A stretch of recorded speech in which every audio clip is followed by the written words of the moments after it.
She was like a friend of a friend, and she was over from South America.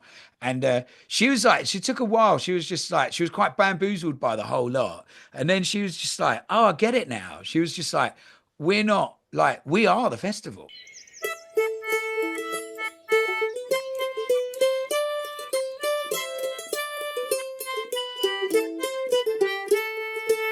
Nice. Right. So, hi, field fans and talking enjoyers. I've got a real treat for you today. Jay McAllister, better known as Beans on Toast, has been a big name on the festival circuit for almost 2 decades, probably longer if you count the stuff not under Beans on Toast.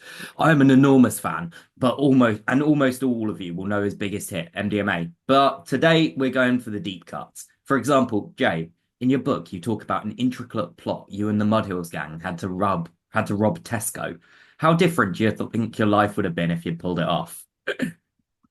Wow, fair dues. I mean, yeah, it's a fictional story, The Robin of Tesco's, but it's based on it's based on sort of as true events as you can get, in the fact that all of the characters in it are real. And me and Dave, we did sit. He used to work at Tesco's, and we used to sit there getting stoned, talking about ways to rob it. Never actually intentionally going through, but we was like, that's where the whole plot came from. If we was going to do it, how would we do it? Part of me still thinks we could have got away with it. I mean, the plan was to go to California, like in the movies almost. So I probably would be like a surfer. Yeah, man. If I'd moved there, I'd probably be, I had like however much money in the back pocket. It would have been very different, as hitting LA as a 16-year-old with loads of money in my pocket. I'd like to still think I'd be writing songs, but who knows?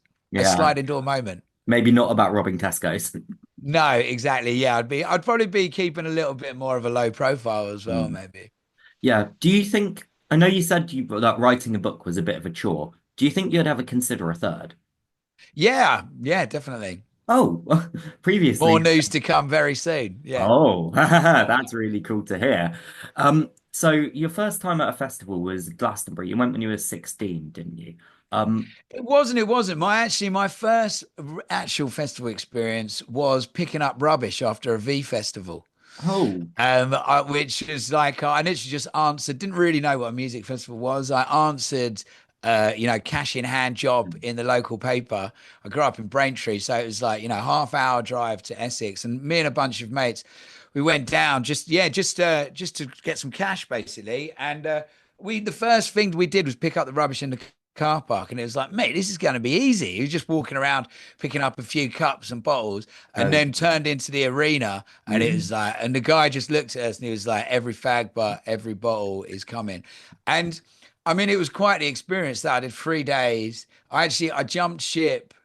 It was raining for the whole 3 days. I jumped ship when we was one of the guys I was working with was they had basically like a dustbin full of old curry had fallen over behind one of the food vendors, and we was this guy was wading through it, picking up curry with his hands, putting it in a bin liner, and I was like, that is me out of here. But I left with this sort of like, just like, what on earth happened in that field? And that was sort of what first sort of like struck my imagination. And then pretty soon after that, I went to my first class day. Yeah. so like that was your first job at a festival, but was it the worst? Yeah, because it wasn't when the festival was going on. Yeah. So I've done a few other roles at festivals, but I mean, the work that I've done at festivals has only ever been stuff that I've really enjoyed. It's sort of like it's been either, sort of hosting stages. I worked for Strummerville for years, and yeah, the jobs that I've done at festivals have only ever sort of like I'd almost prefer to have a role. I Yeah. think, like, and that was even before I was sort of playing so many. So yeah, that one, the V Festival, whenever it was, 94 or whatever, was the only job at a festival I don't think I enjoyed. Have you been a punter before? Well, recently.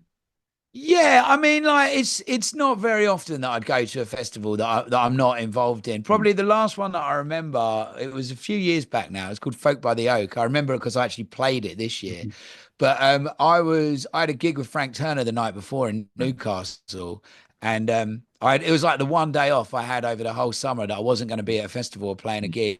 And then after a big night out in Newcastle, I woke up on Frank's tour bus, parked up at Folk Buddy Oak, and was just like, all right, him, and no way to get home as well. So my wife and daughter come to rescue me, and then my mum found out I was there, and they came, and we had this like great day at the Mm. festival. And Oh, yeah, and then many years later, I got a booking, maybe off the back of just turning up like that. So that was off the top of my head, that was the last time I was at a festival without without a gig. But I mean, I'm certainly not against that. It's a lot of the time I'll hang around longer than I'm needed, at festivals for sure. yeah. I saw you having a great time at Smugglers a couple of years ago.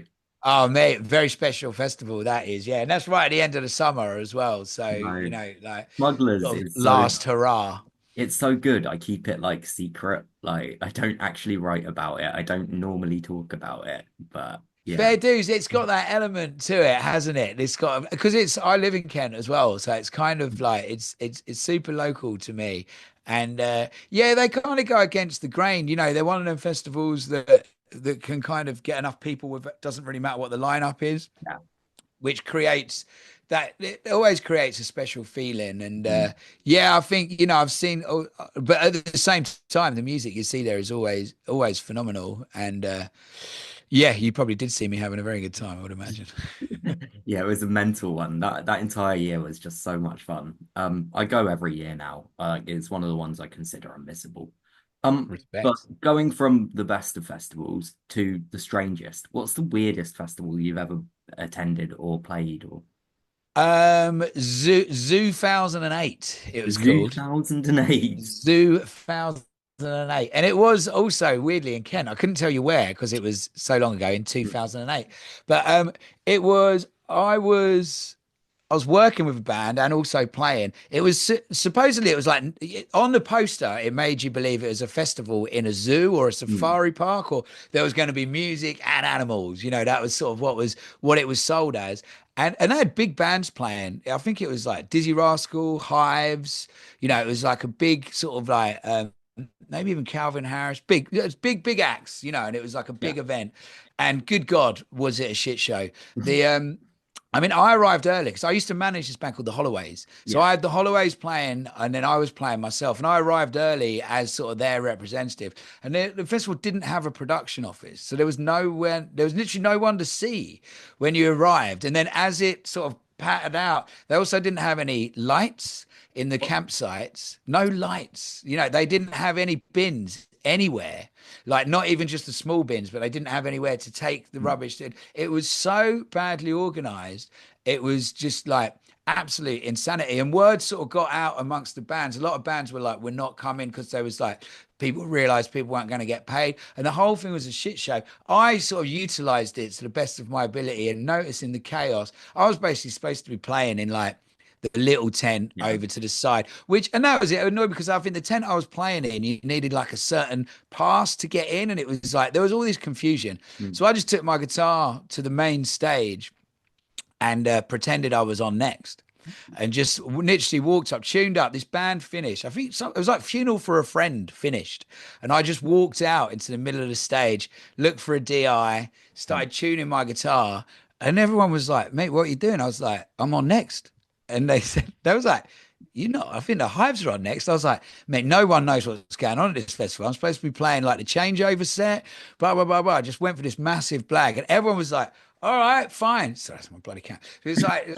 all right, yeah, all right, let's just get him done. And I like sound checked the guitar. It was like a massive crowd. It would have been at the time by far the biggest show that I played. And then just one person who knew what was going on come over and he was like, "What are you doing?" I was like, "I'm beans on toast. I'm doing the changeover set. I'm on next." And he was like, "You're playing the fucking little tent over there, man. Like, what are you doing?" And I was like, "Come on, look, I'm sound checked. Just let me do one song." And he was like, "Not today, brother. Not today."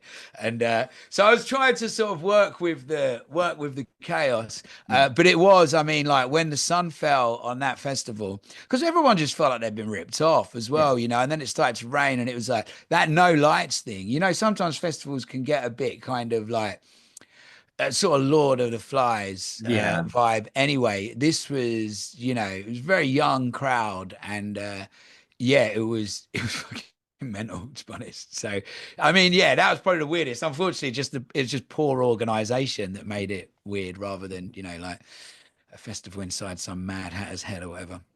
I don't know that like I like a Mad Hatter's hat head. That's Well, a good place to exactly. I mean, I've be. been to plenty of strange stuff, but when it's sort of presented as strange, then like that sort of what you're in for.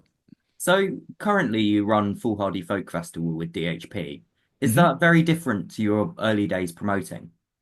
Completely. Yeah. Because like when I used to do bookings and whatnot, it was like one, it wasn't under it wasn't sort of under the banner of Beans on Toast, if you know what I Yeah. mean. My role at Foolhardy is all of the good stuff. Mm. I get to invite people to come and play and kind of design the artwork and sort of like give it the overall feel for it. And then just go down and sort of high five everybody and almost like walk around like I've done all the work and own the Yeah. place. Where the truth is, DHP, they do the licensing, they run the bars, they sort out the toilets. I mean, and I love that company so much. I've worked with them for years, and I know that they do a great job at stuff like that. So I'm quite easy. For me, it's easy. I just hand it over to what I would consider kind of trusted hands. Mm. So yeah, I mean, it is very different from that. Um, Don't worry about the cat. it's gonna stand on. She's gonna stand on the microphone. Got my new cat in after Christmas. So this is Pebble's first podcast. Uh, Oh, that is the an honor. But yeah, I mean, so I mean, at Foolhardy, the year before last, I had such a busy weekend. I was playing festivals leading into it, and it was like I got there. Doors are at midday, and I arrived at 11 o'clock in the morning. God. Just sort of like had a look around. Everything looks great. Strummed, had a little line check, and it was like, open the doors, and then everybody come in. It's like, oh man, you done such a great job. It's so wicked. It's just like, but also the beauty of Foolhardy is the simplicity of it. Mm. Like there doesn't take much decoration when you're in an arboretum like that, because it's naturally so beautiful that and the bandstand's already there. So, but yeah, I do my role within it is definitely like the fun stuff, whereas perhaps going back to like the bards and the other promoting I've done it, and sort of like the penny would Mm. drop would stop with me. Yeah. Yeah. Well, I mean, I guess to an extent it still does, but only from your Yeah, customer's I point of get view. exactly that. Yeah, you're right with that. I mean, it's but like because it's DHP, that's like as I said, I'm willing to sort of put my trust in them and therefore put my name to it. And you trust them to do a good job with Bearded Theory as well, don't you? Oh, mate, of course. Yeah, yeah, of course. So another because of the work we do together on Foolhardy, when they got involved with Bearded, and it was like it was just like the perfect match, because they was like, well, look, because it's August bank holiday for Foolhardy, which is sort of towards the end of the Mm. summer, and obviously Bearded's right at the start of festival season, and but it's also May bank holiday, so it's like, would you want to get involved in that? And they've got the woodland stage there, so back to the trees and the same sort of all that. So yeah, it sort of bookends the summer with those two things. And Mm. I mean, what the lineup for the last few years at Bearded, I think, Oh, this year arguably the best, yeah, the it, best of the summer. it's It's completely insane. mental.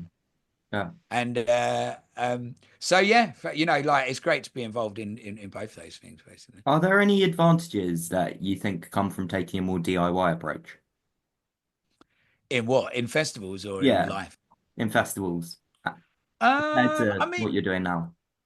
I'm not really in a position to talk about the ins and outs of running festivals, because as I said, like, I mean, it's certainly the reason that Foolhardy works is because I can call upon friends, basically. Like the acts that play will do mates rates, because I've got a history with them, Yeah. and that's sort of like that's why it works as that's also why I guess DHP have me on rather than just doing it themselves, if you know what I Yeah. mean. So and I think just over the years of like building a friendship within the sort of festival and the sort of like folk and songwriting community, like people know what I'm about. They know that I do things Yeah. myself, and therefore when I'm asking for a favor or whatever, like it's sort of legit.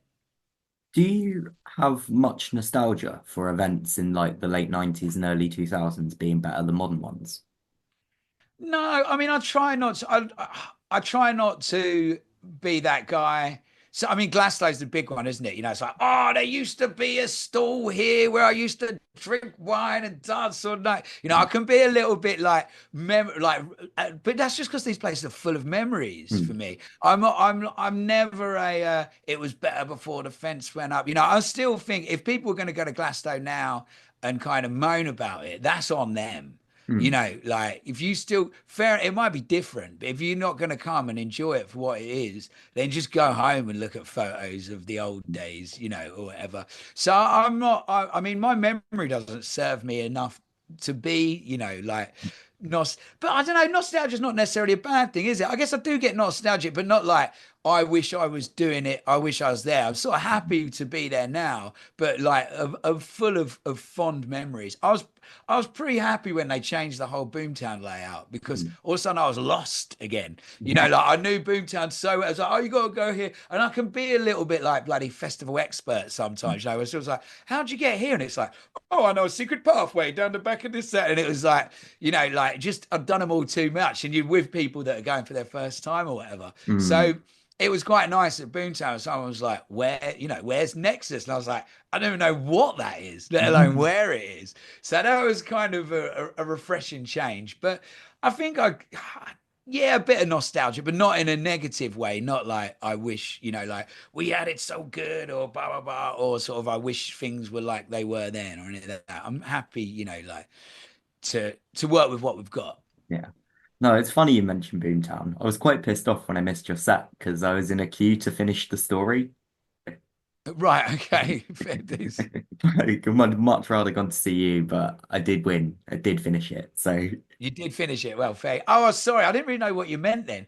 Finish the story of Boomtown. Right. yeah, I the thought you was Boomtown like, I album. thought that was maybe a band called Finish the Story. No. Right, okay. Yeah, yeah. I've never actually got too deep into the story element of Boomtown, but you know, if you've committed that much to it, you know, I'll always be there. It's Sunday at 3 o'clock. So you can come again. I'll try and make sure to. Um, so like, what festival do you think best preserves the feeling of like the old days, or do you think the festival That your preserves? cat. Yeah, it's a weird cat. There you go. Look, put cat podcast. Right, go on. So, what festival preserves the spirit of the old days? I mean, Hmm. all of them, don't they? In their own way. You know, I mean, depends what old days you're looking at. I think you know festivals and counterculture, you know, have been interlinked, and they're all. I think at the core, they're all of even the ones that people might shun. You know, like the kind of bigger festivals or like I get something from all of them, you know, and it's people, you know, if it put people together that want to have a good time and are ready to let loose.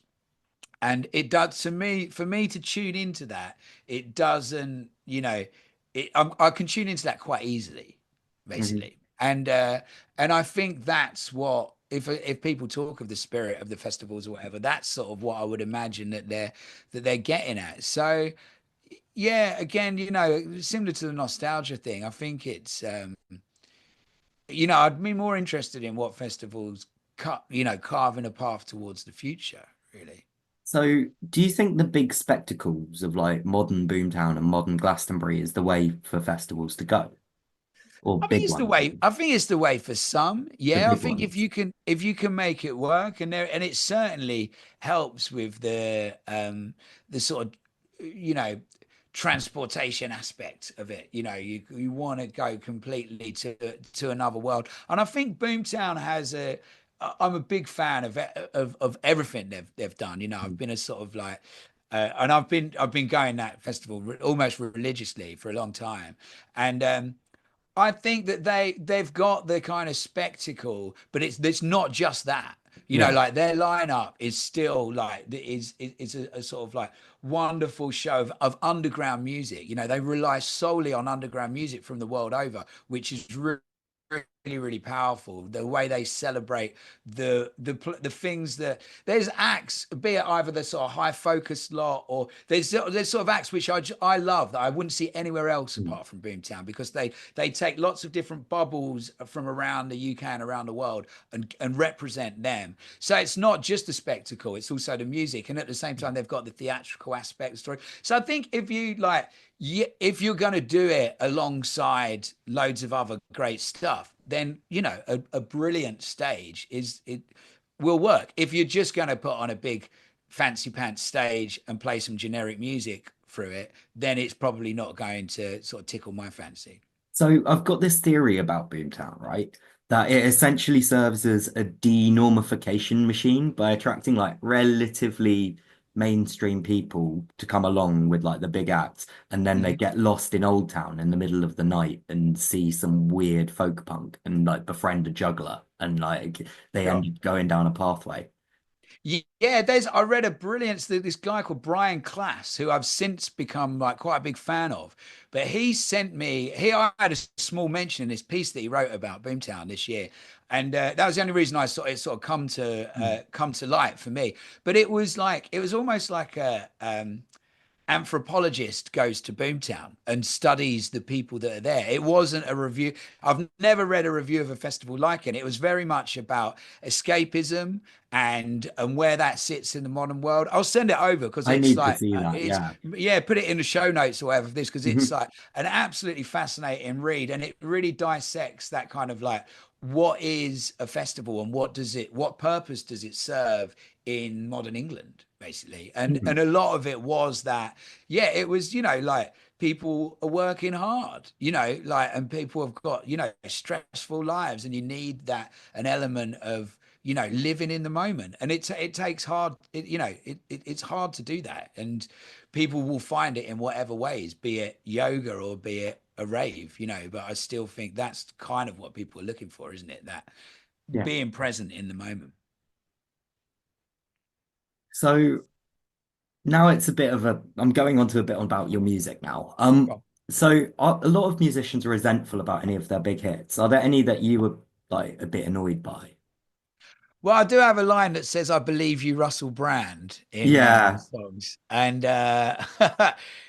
like that's a whole different podcast within itself, isn't it? But yeah, I mean, but I'm also, I've got so many songs, and a lot of them, I've learned over the 20 years that I've been writing songs, I've changed and I've learned, and I don't necessarily think that's a bad thing. I think pulling people up on sort of things they once said as isn't necessarily the like the best example of sort of how to move forward. I think everybody should learn as they go along. But I mean, some of my songs are just like just outright wrong. I mean, I had a song off my first record called "The Great Big Fucking Hole," and this was a long time ago because it paints me in a really bad light. But it was basically like I sung a song about the ozone layer, but it was mixed with problems of of global warming. At the time, the two were merged in my head. Yeah. And I wrote and released this song. And I had a few people get in touch, and I was like, look, your heart's in the right place, but good God, your facts are completely misunderstood. Like the hole in the ozone layer was a problem to do with CFC gas, blah, blah, blah. That's now fixed. And like what you're actually talking about is, global warming, and that is an incoming problem. This was kind of when it was like fresh on the environmental problem scene. And, so I had all these emails come in, and then I had another email say from a teacher from a primary school that was like, "We love your environmental song. Here's a bunch of children singing it in my class, and they've made up their own dance moves." And I was like, "So no, I've got this ill-informed song that's made its way into a primary school," and I just sort of sat in the middle of it. And I think and also I released that was on my first album, and I didn't know what it meant to have songs out in the world, and I've taken a lot more responsibility. I've learned how you need to be responsible for a song since then and sort of owned it. But yeah, there's plenty of, I could go through a bunch of songs and, songs about the smoking ban, which I was completely against the smoking ban. And now I've changed my mind on that. Like I can't think of anything worse than someone bloody smoking in my house or my car now. But at the time I I was never like, got to smoke in a pub, and I resent your generation for it. Right, fair dues. I mean, like, yeah, it was like I said. I mean, I loved it at the time. I literally thought it was like a protest song. I thought we was being robbed of our civil liberties. I worked in the bar industry. I was Hmm. fully against it. And then now, like, yeah, like, I think it was the right decision, It did basically. kind of work. A lot of people have quit smoking. Good God, yeah, it completely changed the mood on the whole thing. Hmm. So, how long, like, did you know MDMA was going to be a hit when you wrote it? Certainly, I didn't imagine that I'd be singing it. Like. I didn't know. I didn't know that I'd travel the world on it, and like it would open so many doors and lead to so many great conversations. And no, I mean, it felt like a good song. Like I knew it was probably my favorite song of the record, and it also kind of I mean, I was playing it a long time before it was sort of recorded and released, So from the minute I think when I was probably going to start a band and I'd written that song and I played MDMA's in at Glasgow Hmm. and was like, just don't need a band, like this just works. It works like this, especially here in this crowd. So it kind of like helped almost give birth to, to me as an artist as well. I quite like how you often do bring in a band though, and it changes Yeah, oh, the yeah. sound so much. Yeah, I mean, that was then, but it being, from me starting off as a solo act, rather than starting with a band, it made the first 10 years of what I do possible, and it would have been impossible with other mouths to feed and other, like other people on the kind of decisions. It became very, and as much as now I do have various bands and musicians, it's still very much, it's still me that makes the decision. I sort Yeah. of plan everything out and write all the songs and whatnot. It's sort of like it's a solo project at heart. It's a solo project. You just have various bands at different times. Yeah, and it also, I mean, I've effectively been writing the same song for 20 years. I bring in different musicians and different producers to sprinkle their magic over it and take it off in their own directions. Yeah. So now is a quick fire round, called Festival Travel Agent. I describe someone, you recommend a festival for them. Okay. So first, you, age 16, but having grown up in the 2020s. Let's put parental responsibility versus a craving for adventure.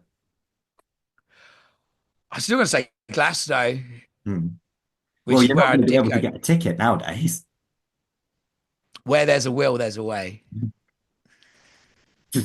Okay, next up, a crew of basic uni lads in their early 20s. Let's say we want to get them into some more interesting stuff. I'm in Boomtown. Obvious choice.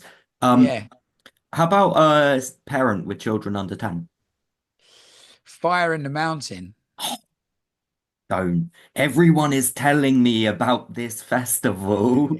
Actually, I mean, I'll probably reserve that for another one. Children under 10. I mean, I would go Camp Festival. Hmm. Oh, Like I love Rob and what he does, and that is actually got a bit more stuff laid on. There'll probably be another answer for Fire in the Mountain. yeah. Children under All 10 right. Camp Festival. Veteran festival goer, big WOMAD Glastonbury fan, thinks they've seen everything, wants something special, and There fire you in the go. Fire in mountain. the Mountain slots right in. There you go. Oh, yeah, like I've heard it's like mirror smugglers, but Exactly that. It's a very good description of it. Yeah, yeah. It's very, yeah. I I've known Joe Bursky for a long time, but it only played last year. And as someone that goes to a lot of festivals, I really felt, I felt quite changed coming out of it. Like it was that big an experience. It was like I left with an axe. That's how changed I was. I bought a fucking axe because I thought I was going to live in the woods or something. And I was like, since then, I didn't. We nearly couldn't even get into the next festival because I had an axe in the back of the van, and I was like, "What the hell is that?" oh, I've never had a problem with implements in the back of my van before. Like the way I see it is everyone who's bringing a van into a festival is bringing a kitchen knife. Yeah, fair days. But you should have seen this axe, mate. You Oof. wouldn't let it into the festival. It's all right, big motherfucker. So, right, before we run out of time, I'm holding my first like outside event coming up next in like 28 days now. It's absolutely terrifying. Oh wow. Have you got any advice? Because I'm scared. I mean, enjoy it. Like it sounds like you've put the work in and been to enough festivals to know, like to know how how the shit goes down. Hmm. I mean, that's the most important thing, isn't it? What a festival's about, really Yeah, sort of enjoyment, a like lot of the capturing. best festivals do lose money. Yeah, I mean, well, but that, you'll find that out afterwards, like it's certainly don't, I wouldn't think about the financial side until and until the end, Hmm. until the curtain has dropped. Get Fair. through it and work it, and then and then do your spreadsheets couple of afterwards. But on the day, like just be in the moment, enjoy it. So, since you've become a dad, have you found yourself building a more and more impressive campsite at festivals? Yeah. I mean, like my wife has. We've always been pretty different, me and Lizzie, with Mm, how we roll at festivals. When we was first met, I bought her a bell tent to at Glastonbury. Her birthday always falls on Glastonbury weekend, mm. and I bought this bell tent as a birthday present. And I was dead chuffed with myself. And I told her, look, don't worry about it. You just come down. I've got it sorted. And I put the bell tent up, and she was like, this is great, but where are like the sleeping bags and the pillows and all the comfy stuff? And I was like, oh, we just sleep in our clothes or just, but I bet we got a belt. And she was like very much the opposite of that, like now, I mean, even before Ren, when we go together, Mm. Lizzie brings, and I'm always drive down. I'm like, why have we got so much stuff we're going to use? And then I end up, like either the neighbor comes up, oh, have you got this? And I end up using all the stuff that I thought was a waste of time and didn't need. I'm like, we don't need chairs. We'll just sit on the grass. And then I spend the whole weekend sat on a camping chair enjoying myself. So I've got a lot Right. to learn when it comes to building a campsite. Go on. Um, do you think Boomtown was right in banning under 18s? I didn't know they did, but yeah, fair dues. When did they do that? It was last year, first year without any kids stuff. No Right. kids. I think it's yeah. I think it should be. I don't think it was ever really aimed too much at kids anyway. So, and I think it's better to be clear about what you're doing than have sort of like murky lines around stuff and be like, oh, you kind of can if you want, but we're not really. Yeah. It's like if you're going to do it properly. And I think if anybody knows that saying, it's bloody Boomtown, isn't it? So, because they did think about it now, they had the sort of windmill area, didn't they? Yeah, Out there that yeah. was, but That's the first place I ever saw you live. was it? Right. Yeah. Okay. Yeah. I mean, but Secret Garden was always no kids as well. And I think that, like some things, are for adults, like pubs and clubs and a certain amount of festivals. And I think if you're going to aim at a certain, walk of life, then you might as well be clear about it. So, yeah, good Yeah. decision. Yeah, no. It's almost time for you to go get your daughter. But I've got one more thing. Go on. If you could resurrect one person to perform a headline show at a festival, who would you bring back from the dead? Probably Jim Morrison, eh? Yeah, I can see that. Yeah. I loved your show at SGP back in what, 2022, where you did a Doors cover. That was brilliant. Yeah, we were doing it we had that from the tour as well. Yeah, yeah. It's not very often we put covers, certainly not in festival sets, but yeah, there was something suitable about, I mean, Jim, I love the Doors. I think the Doors is probably music for young, like for young people, isn't it? I don't enjoy it as much in my, listening back to it. But when I was 17, 18, it was literally, oh, younger, when I was like 15, it was literally changed my world. And it has that, I think it's naturally at a festival because it's got that otherworldly kind of spiritual experience going on and the hedonistic aspect as well, of the Doors, Mm. which always drew me towards it. So I just think that, yeah, I'd love to see the Doors play a festival. Do you think your music's had much of a political impact on anyone? It's certainly not what I'm trying to do. Like my favorite songwriter, Todd Snyder, he said, I'm not singing to change your mind, I'm singing to ease my own. And I kind of I'm with him on that. I mean, I've had some pretty interesting conversations Mm. with people over the years that we probably don't have time to get into now, but Yeah. that have that have been quite powerful in sort of saying how people have related to the songs. But I don't think it's, like people don't really change their mind, and I'm not really. I think that's very arrogant of us to presume that a song can, would change people's minds, on the world around them. I think, I'd rather I like the songs to inspire people, Mhm. but I'm not trying to, not trying to presume that I can change anyone's mind into anything particular. I don't know. The chicken song made me a bit of a less of a dick when it came to vegetarianism. So you've accomplished something there. Oh, there we go. Yeah, yeah, exactly. Well, I mean, sometimes my songs certainly changed my mind and shaped Mm. my view. A lot of the time, like writing songs, I really find that writing songs can, it can help me work out how I think about certain subjects. Like I could, I don't really know, if something's sort of bubbling up in my mind, I don't really know how I feel about it. If I put it to song, it's very therapeutic in that aspect.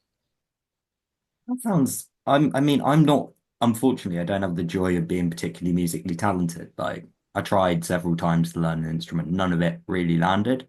Mhm. But I get a similar feeling when I do write things that Well, aren't. there you go. Right. I mean, it's the word. I don't think it's ever the chord structures that kind of like get that ease my mind because I've just been using the same ones. But yeah, it's just the words. I think, it's just, and also just sort of like coming up with words that you're willing to present to the world around you, is kind of what songwriting is. And, and writing like yourself. So Hmm. I could see, I encourage anybody to do it. I think I think it's very important act of being alive. Not everyone has the ability to write a song about anything like you do. No, but yeah, I mean, everybody does, like it's all relative, isn't it? Whether it's a good song or whether some people think it's good or not, like I still think it's writing or create, choose your art form by all Hmm. accounts. But I still think that, sometimes art is underappreciated. It's not a spectator sport. I think everybody should get involved, like, and everybody would benefit from it if they did. Hmm. Yeah. I actually agree with you on that. I think a lot of the time particularly at festivals, there's a big divide between the artist and the audience.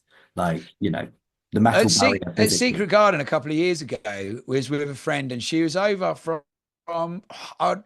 of some South American country, but she was like a friend of a friend, and she was over from South America, and she was like, she took a while. She was just like, she was quite bamboozled by the whole lot, and then she was just like, oh, I get it now. She was just like, we're not like we are the festival. Hmm. Like right. She said in my home country, which forgive me, I forget which it was. But she was just like, at a festival, you're marched in and you watch the festival and you go. But here, she was like, and then before you know it, she was like dressed as Saturn, and sort of like running around the sun like somebody else dressed as the sun or something along those lines. I really got into it. And it really struck me how she said that. She's, like the best festivals will incorporate the crowd into be part of it. And there won't be a divide between the art and the, for want of a better word, customer, or Yeah. punter or whatever. Like, Mm. No, like that's the big thing I often see different between independents and the, big label festivals. mhm. Like somewhere like Download. I love Download. I think it's a great festival, but it's you're not gonna get someone in the campsite on stage and vice versa. Right, yeah. I need to write a metal album, don't I? So I can I go to think you should write a Download. heavy punk album first, then go All to the right, metal yeah. album. All right, Get fair dues. yourself into it. Yeah, easy, Slowly easy. walk your way in. Yeah, all right. All I'll right. keep that in mind. Thanks so much, Jay. All right. I'll see you over the summer. Come and say hi and I remind will me. do. I All will right. do. Love you, man. Take See it you easy, soon. brother. Bye. Bye.